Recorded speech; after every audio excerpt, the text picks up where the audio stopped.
അലനല്ലൂർ പഞ്ചായത്തിലെ 9ാം വാർഡായ കാട്ടുകുളത്ത് അവസാന നിമിഷം യൂത്ത് ലീഗ് സംസ്ഥാന വൈസ് പ്രസിഡന്റ് റഷീദ് ആലയൻ തന്നെ മത്സരിക്കണമെന്ന നേതൃത്വത്തിന്റെ നിലപാടിൽ പ്രതിഷേധിച്ച് മറുഭാഗം ലീഗ് നേതാക്കൾ രാജിക്കൊരുങ്ങുന്നു. അലനല്ലൂർ ഗ്രാമപഞ്ചായത്തിലെ കാട്ടുകുളം വാർഡിലെ സ്ഥാനാർത്ഥി നിർണയത്തിലെ ലീഗ് നേതൃത്വത്തിന്റെ ചുവടുമാറ്റത്തിൽ പ്രതിഷേധിച്ച് അലനല്ലൂരിലെ ഒരു വിഭാഗം ലീഗ് നേതാക്കൾ രാജിക്കൊരുങ്ങുന്നു. 19ാം വാർഡായ കാട്ടുകുളത്ത് മുസ്ലിം യൂത്ത് ലീഗ് സംസ്ഥാന വൈസ് പ്രസിഡന്റും മുൻ അലനല്ലൂർ ഗ്രാമപഞ്ചായത്ത് പ്രസിഡന്റുമായ അബ്ദുൾ റഷീദ് ആലായനെ തന്നെ വീണ്ടും മത്സരിപ്പിക്കാൻ അനുവദിച്ചതോടെയാണ് മറുവിഭാഗം നേതാക്കൾ രാജിക്കൊരുങ്ങുന്നത്. കെ ഹംസ, തച്ചമ്പറ്റ ഹംസ, ബഷീർ തെക്കൻ എന്നിവരുടെ നേതൃത്വത്തിലുള്ളവരാണ് രാജിഭീഷണി മുഴക്കിയിരിക്കുന്നത്.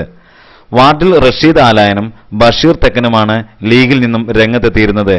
എന്നാൽ റഷീദ് ആലായൻ ആദ്യം തന്നെ പത്രിക സമർപ്പിച്ചിരുന്നു. ഇതിനെതിരെ മറുപക്ഷം ശക്തമായി ഇടപെട്ടതിനെ തുടർന്ന് പാണക്കാട്ട് നിന്നും ലീഗ് നേതൃത്വം വിളിച്ച് റഷീദിനോട് മാറി നിൽക്കാനും പകരം യൂത്ത് ലീഗ് പ്രാദേശിക നേതാവായ ഫൈസൽ നാലിൻ്റകത്തിനെ സ്ഥാനാർത്ഥിയാക്കുകയും ചെയ്തിരുന്നു. ഇതുപ്രകാരം ഫൈസൽ പത്രിക നൽകിയിരുന്നു. എന്നാൽ റഷീദ് അനുകൂലികൾ മറ്റ് പല വാർഡുകളിലും മുന്നണിക്കെതിരെ മത്സരിക്കാൻ തീരുമാനിച്ചതോടെ സമ്മർദ്ദത്തിലായ നേതൃത്വം വീണ്ടും റഷീദിനെ അവസാന നിമിഷം തീരുമാനിക്കുകയായിരുന്നു. ഇതിൽ പ്രതിഷേധിച്ചാണ് ഇപ്പോൾ മറുപക്ഷത്തുള്ള നേതാക്കൾ രാജിക്കൊരുങ്ങുന്നത്.